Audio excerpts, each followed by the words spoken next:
ನಮಸ್ತೆ ರೈತ ಮಿತ್ರರೇ, ನಾನು ನಿಮ್ಮ ಅಶೋಕ್. ನೀವು ನೋಡ್ತಾ ಇರುವಂಥದ್ದು ಅಶೋಕ್ ಆಗ್ರೋ ಸ್ಟುಡಿಯೋ ಯೂಟ್ಯೂಬ್ ಚಾನಲನ್ನು. ಸೊ ಎಲ್ಲರಿಗೂ ನಮ್ಮ ವಿಡಿಯೋಗೆ ಸ್ವಾಗತವನ್ನು ಮಾಡ್ತಾ, ಈ ಒಂದು ವಿಡಿಯೋದಲ್ಲಿ ಒಂದು ಇಂಪಾರ್ಟೆಂಟ್ ಮೇವು ಜಾತಿ, ಒಂದು ಗ್ರೀನ್ ಫಾಡರ್ ಬಗ್ಗೆ, ಸೊ ಡೈರಿ ಫಾರ್ಮ್ಗೆ ರಿಲೇಟೆಡ್ ಆಗಿ ಹೇಳ್ತೀನಿ. ಯಾಕೆ ನಾನು ಅದನ್ನು ಹೇಳ್ತೀನಿ ಅಂತ ಅಂದರೆ, ಸೊ ತುಂಬ ಫಾಸ್ಟಾಗಿ ಬೇಗನೆ ಅತಿ ಹೆಚ್ಚು ಪ್ರೋಟೀನ್ಸ್ ಮತ್ತು ವಿಟಮಿನ್ಸ್ ಇರುವಂತಹ ಮತ್ತು ಮಿನರಲ್ಸ್ ಇರುವಂತಹ ಒಂದು ಹಸಿರು ಮೇವಿನ ಬಗ್ಗೆ ಸೊ ನಿಮ್ಗೆ ಈ ಒಂದು ವಿಡಿಯೋದಲ್ಲಿ ತಿಳಿಸ್ತಾ ಹೋಗ್ತೀನಿ. ಸೊ ಮೇವಿನ ಒಂದು ಮಾಹಿತಿ ಹೆಚ್ಚಿನದಾಗಿ ತಿಳ್ಕೊಂಡು, ಸೊ ದಾಣಿ ಮಿಶ್ರಣ ಅಂದರೆ ಅತಿ ಹೆಚ್ಚು ಬೆಲೆಯನ್ನು ಕೊಟ್ಟು ಕೊಂಡ್ಕೊಳ್ಳುವಂತಹ ದಾಣಿ ಮಿಶ್ರಣವನ್ನು ನೀವು ಕಡಿಮೆ ಮಾಡಿಕೊಳ್ಬೇಕು ಅನ್ನೋದೇ ನನ್ನ ಮುಖ್ಯ ಉದ್ದೇಶ.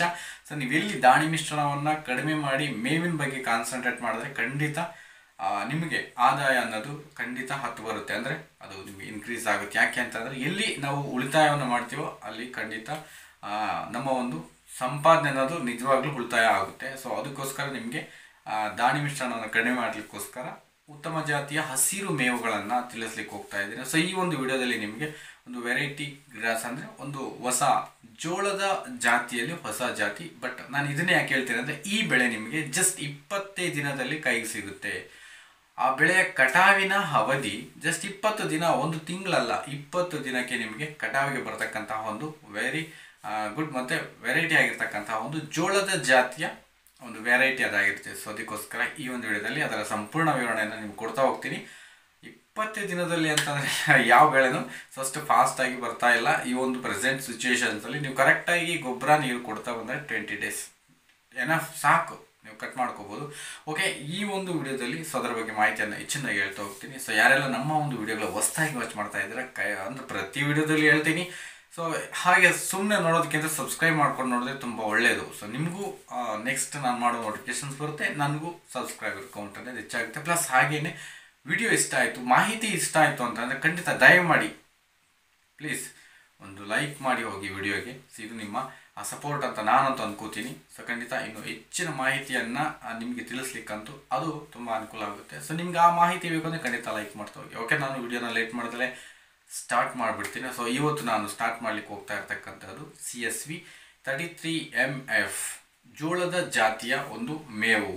ಈ CSV 33MF ಜಾತಿಯ ಒಂದು ಜೋಳದ ಮೇವು ಏನಿದೆ, ಸೊ ಇದು ಎಲ್ಲ ಜಾತಿಯ ಜೋಳದ ರೀತಿಯೇ ಬೆಳೆಯುತ್ತೆ. ಬಟ್ ಕಡಿಮೆ ಅವಧಿಗೆ ನಮಗೆ ಬೇಗನೆ ಕಟಾವಿಗೆ ಬರ್ತಕ್ಕಂಥದ್ದು. ಸೊ ಆ್ಯಸ್ ಇಟ್ ಈಸ್ ಎಲ್ಲ ಜೋಳವನ್ನು ಬಿತ್ತಿದ ರೀತಿ ನೀವು ಬಿತ್ಕೊಳ್ತೀರಾ. ಸೊ ಆ್ಯಸ್ ಇಟ್ ಈಸ್ ಚೆಲ್ಕೊಳ್ಳೋ ರೀತಿಯೇ ನೀವು ಅಂದರೆ ಮಡಿಗಳನ್ನು ಮಾಡಿಬಿಟ್ಟು ಸೊ ಚೆಲ್ಕೊಂಡು, ಅಂದರೆ ವಿಸ್ತಾರವಾಗಿ ಯಾವುದೇ ರೀತಿ ಸಾಲು ಹಾಕೋಬೋದು. ನೀವು ಚೆಲ್ಕೊಂಡಾದರೂ ಮಾಡ್ಬೋದು.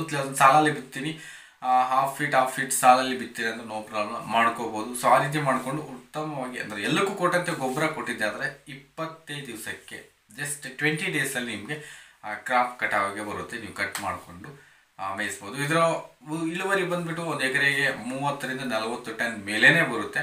ಒಂದು 30 ರಿಂದ 40 ಟನ್ ಮೇಲೆ ಬರುತ್ತೆ. ಸರಾಸರಿ ಒಂದು 50 ಟನ್ನಷ್ಟು ಇಳುವರಿ ಅನ್ನೋದು ಖಂಡಿತ ಬಂದೇ ಬರುತ್ತೆ. ಬಟ್ ನಮ್ಗೆ ಏನಂದರೆ ಶಾರ್ಟ್ ಪೀರಿಯಡಲ್ಲಿ ಬೇಗನೆ ಫಾಸ್ಟಾಗಿ ಸಿಗ್ತಕ್ಕಂಥದ್ದು ಈ ಒಂದು CSV 33MF ಜೋಳದ ಜಾತಿಯ ಒಂದು ಮೇವು. ಸೊ ತುಂಬಾ ಚೆನ್ನಾಗಿರುತ್ತೆ. ಇದರಲ್ಲಿ ಮುಖ್ಯವಾಗಿ ನಮಗೆ ಸಿಗ್ತಕ್ಕಂಥದ್ದು ಪ್ರೋಟೀನ್ ಪರ್ಸೆಂಟು ಒಂದು 18% ಆಫ್ ಪ್ರೋಟೀನ್ಸ್ ಇರುತ್ತೆ.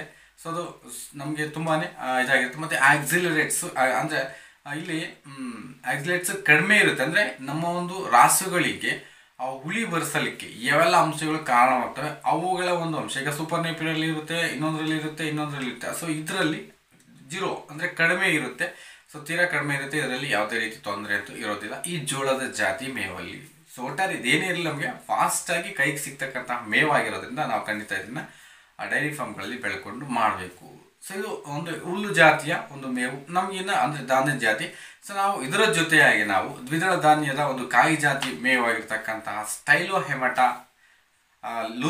ಎದ್ಲೂಸನ್ಸ್, ಅಲಸಂದೆ, ಅವರೆ, ಸೊ ಇದನ್ನು ನಾವು ಇಂಟರ್ನಲ್ ಅಂದರೆ ಬೇರೆ ಮಿಕ್ಸಪ್ ಆಗಿ ಇದರ ಜೊತೆ ಕೊಡ್ತಾ ಹೋದರೆ ನಮ್ಗೆ ಖಂಡಿತ ದಾಣಿ ಮಿಶ್ರಣದ ಅವಶ್ಯಕತೆ ಅನ್ನೋದು ಬರೋದೇ ಇಲ್ಲ. ಸೊ ಅಂದರೆ ಕಡಿಮೆ ಅವಧಿಯಲ್ಲಿ ಹೆಚ್ಚು ಪ್ರೋಟೀನ್ ಇರುವಂತಹ, ಹೆಚ್ಚು ಉತ್ಪಾದನೆ ಬರುವಂತಹ, ಫಾಸ್ಟಾಗಿ ಬರುವಂತಹ ಬೆಳೆಗಳನ್ನು ನಾನು ಈ ರೀತಿ ನಿಮಗೆ ತಿಳಿಸ್ಲಿಕ್ಕೆ ಟ್ರೈ ಮಾಡ್ತಾ ಇದ್ದೀನಿ.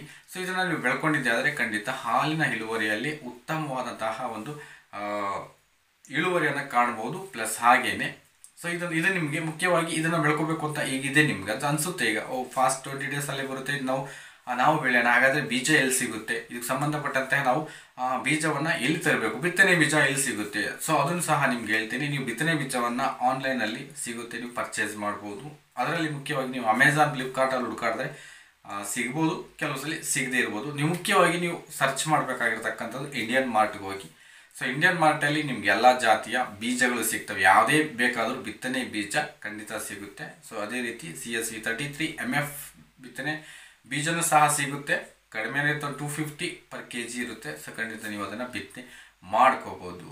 ಮುಖ್ಯವಾಗಿ ಫಾಸ್ಟಾಗಿ ಬರೋದಕ್ಕೋಸ್ಕರ ಅಂದರೆ 10 ದಿನದಲ್ಲಿ, ಮತ್ತು ಇದಕ್ಕೆ ಅಂದರೆ ತುಂಬಾ ಪ್ರೋಟೀನು ಇರುತ್ತೆ, ನೋ ಪ್ರಾಬ್ಲಮ್. 18% ಆಫ್ ಪ್ರೋಟೀನ್, ಅದೇನೋ ಕಡಿಮೆ ಏನಲ್ಲ. ಸೊ ಅದು ಸಹ ಉತ್ತಮವಾದಂತಹ ಒಂದು ಪ್ರೋಟೀನ್ ಆಗಿರುತ್ತೆ. ಅದು ಸಹ ಹಾಲಿನ ಇಳುವರಿಗೆ ಖಂಡಿತ ಫಾಸ್ಟಾಗಿರುತ್ತೆ. ಈಗ ಸೂಪರ್ ನೇಪಿಯರು ಅಥವಾ ಇದರಲ್ಲಿ ಸೊ ಅವು ಕೆಲವು ಟೈಮ್ ಅಂದರೆ ನೀವು ಬಲಿತಾಗ ಮೇವು ಕೊಡೋದನ್ನು ತಿನ್ನೋದಿಲ್ಲ, ಗರಿ ಮಾತ್ರ ತಿನ್ನುತ್ತೆ. ಇದೇನಾಗುತ್ತೆ ಅಂದರೆ ಕಾಂಡ ತೀರಾ ಸಣ್ಣ ಇರುತ್ತೆ, ಗರಿಗಳು ಸಹ ತೀರಾ ಸಣ್ಣ ಇರೋದ್ರಿಂದ ಫಾಸ್ಟಾಗಿ ತುಂಬ ಇಷ್ಟಪಟ್ಟು ತಿಂತವೆ ರಾಸುಗಳು. ಅದು ಮುಖ್ಯವಾಗಿ ಇದರ ಒಂದು ವೆರೈಟಿ, ಇದರ ಒಂದು ಸ್ಪೆಷಾಲಿಟಿ ಅಂದರೆ ಕಾಂಡ ತುಂಬ ದಪ್ಪ ಬರೋದಿಲ್ಲ. ನೀವು ಚಾಫ್ ಕಟರ್ಗೆ ಹಾಕಿದಾಗ ಜಸ್ಟ್ ಒಂಥರ ಚಾಫ್ ಕಟರ್ಗೆ ಹಾಕಿ ಏನಾದರೂ ಕೊಡ್ತಾ ಹೋದರೆ ಯಾವ ಭಾಗನೂ ವೇಸ್ಟ್ ಆಗ್ತಿಲ್ಲ, ಪ್ರತಿಯೊಂದನ್ನು ತಿಂದಾಕುತ್ತೆ. ಸೊ ಯಾಕೆಂತಂದರೆ ಕಾಂಡ ತೀರಾ ಸಣ್ಣ ಇರುತ್ತೆ, ಪ್ಲಸ್ ಗರಿಗಳು ಸಹ ಸಣ್ಣ ಇರ್ತವೆ.